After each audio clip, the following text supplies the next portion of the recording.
Bonsoir mon ami, c'est Monique. Je te retrouve avec une grande joie. Nous continuons à parcourir ensemble le livre des psaumes. Rappelle-toi, nous avons lu hier soir le psaume 9, dont le thème était la misère. Ce soir, lisons le psaume 10. Le thème s'intitule Le méchant. Mais juste avant, prions. Notre Seigneur et notre Dieu, nous te remercions et nous te rendons grâce pour la vie, pour ta présence en nous, pour ce jour écoulé. Alors que nous allons lire ta parole, que le Saint-Esprit nous aide à demeurer et à vivre selon ta parole. Nous t'avons prié au nom de Jésus et pour ta gloire éternelle. Amen. Te souviens-tu du dernier verset du psaume 9? Je te le rappelle. Que les peuples sachent qu'ils ne sont que des hommes. Nous en étions rassurés. Cependant, la prière du psalmiste commence par un cri d'inquiétude. Lisons. Pourquoi, ô Éternel, te tiens-tu éloigné? Pourquoi te caches-tu au temps de la détresse? Le méchant, dans son orgueil, poursuit les malheureux. Ils sont victimes des trames qu'il a conçues, car le méchant se glorifie dans sa convoitise et le ravisseur outrage méprise l'Éternel. Le méchant dit avec arrogance, il ne punit pas, il n'y a point de Dieu. Voilà toutes ses pensées.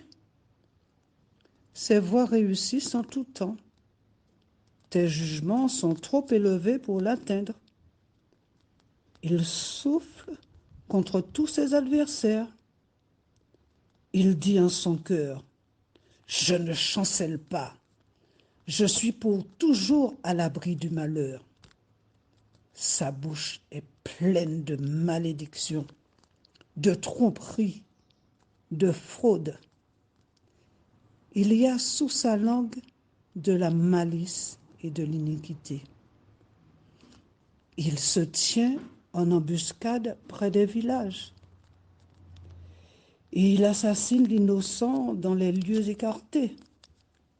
Ses yeux épient le malheureux. Il est aux aguets dans sa retraite, comme un lion dans sa tanière. Il est aux aguets pour surprendre le malheureux. Il le surprend. Il attire dans son filet. Il se courbe. Il se baisse. Et les misérables tombent dans ses griffes. Il dit en son cœur, Dieu oublie. Il cache sa face. Il ne regarde jamais. Lève-toi, Éternel, ô Dieu, lève ta main. N'oublie pas les malheureux. Pourquoi le méchant méprise-t-il Dieu? Pourquoi dit-il en son cœur, tu ne punis pas? Tu regardes cependant, car tu vois la peine et la souffrance, pour prendre en main leur cause. C'est à toi que s'abandonne le malheureux. C'est toi qui viens en aide à l'orphelin. Brise le bras du méchant, punis ses iniquités, et qu'il disparaisse à tes yeux.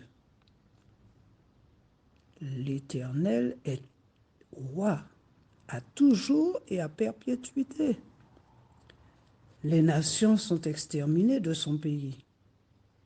Tu entends les vœux de ceux qui souffrent. Oui, tu entends les vœux de ceux qui souffrent, ô Éternel. Tu as fermé leur cœur, tu prêtes l'oreille pour rendre justice à l'orphelin et à l'opprimé, afin que l'homme, tiré de la terre, cesse d'inspirer l'effroi.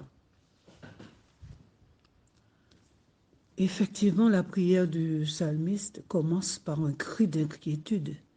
Il interroge son Dieu. Pourquoi, ô Éternel, pourquoi te caches-tu au temps de la détresse?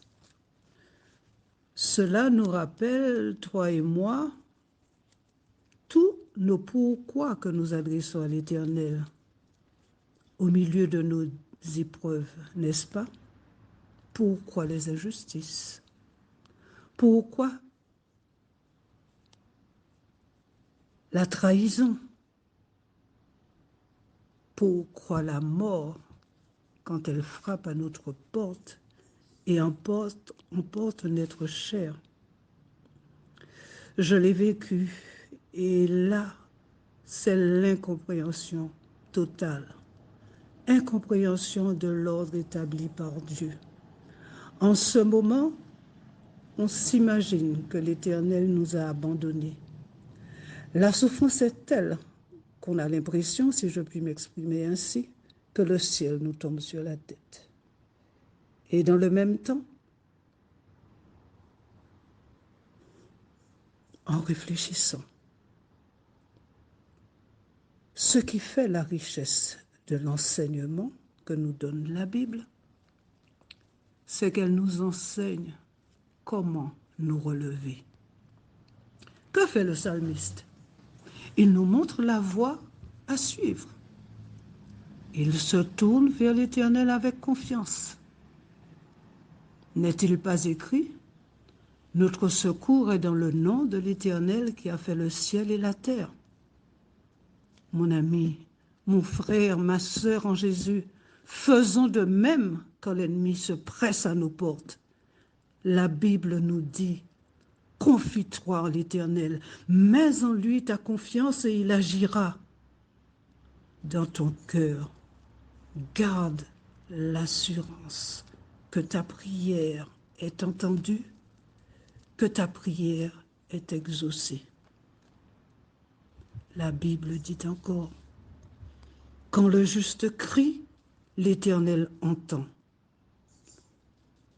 Et alors, à ce moment, que murmure à ton oreille la parole de Jésus. Va, ta foi t'a sauvé. Revenons maintenant au texte.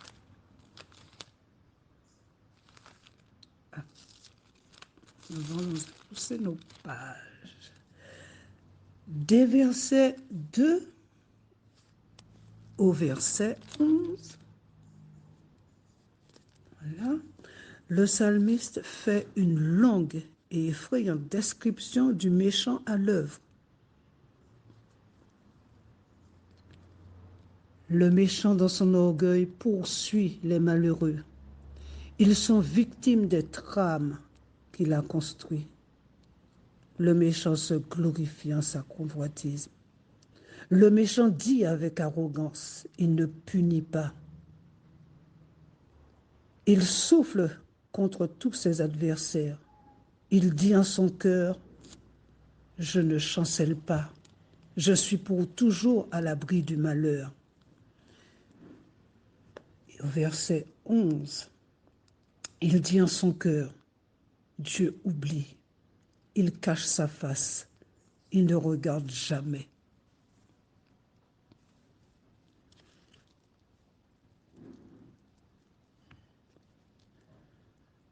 Le méchant opère avec l'orgueil et l'assurance que lui octroie le prince de ce monde. Nous retrouvons ces propos dans le livre de la Genèse au chapitre 3 et au verset 5-6. Que dit-il? Vous ne mourrez pas. Dieu sait, Dieu le sait. Le jour où vous mangerez, vos yeux s'ouvriront et vous serez comme des dieux qui connaissent le bien et qui connaît le bien, qui connaît ce qui est bien et ce qui est mal. Alors, ne nous étonnons pas de l'assurance et de la force que déploie le méchant dans ses œuvres.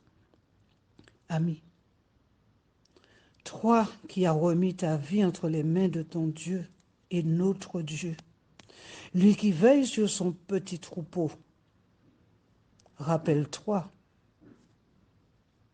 même, mais et même les cheveux de votre tête sont comptés. Ne craignez donc point, vous valez mieux que les passereaux. Alors sans crainte et face à l'ennemi, face à l'épreuve, relève-toi. Reprends ce refrain que tu connais sans doute. Chante, chante et professe ta foi face à l'adversité. Notre Dieu règne encore, jamais son amour ne s'endort.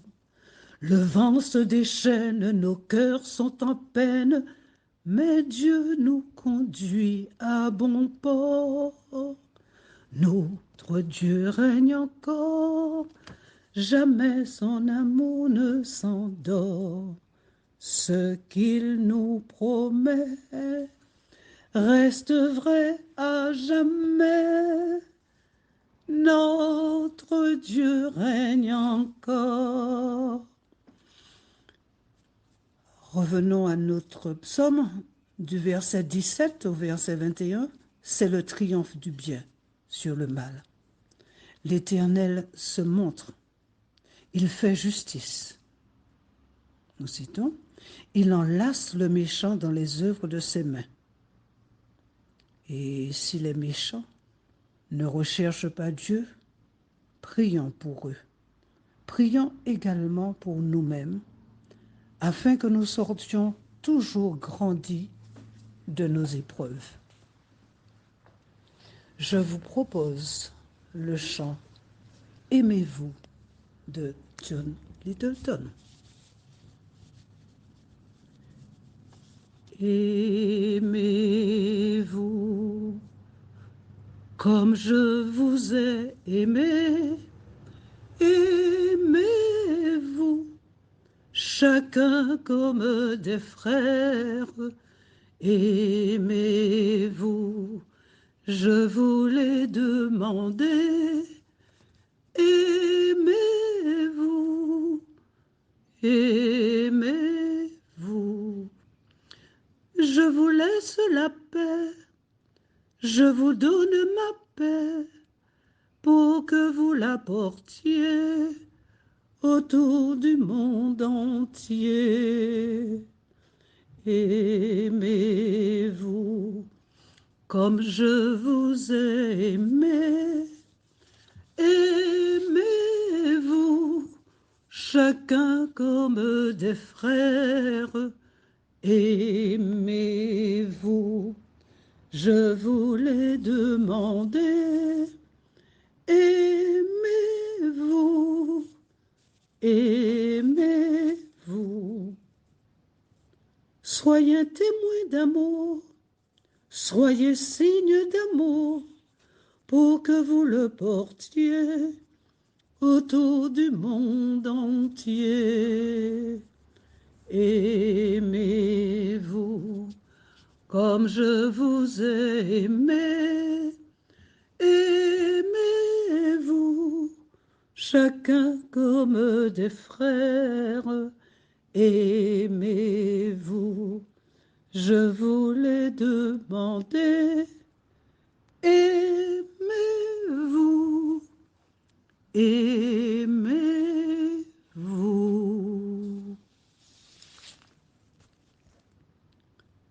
Prions maintenant.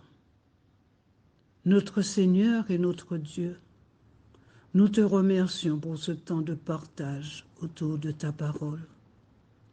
Que ton Saint-Esprit nous aide à observer et à appliquer tes commandements. Nous te le demandons au nom de Jésus et pour ta gloire éternelle. Amen. Bonne nuit.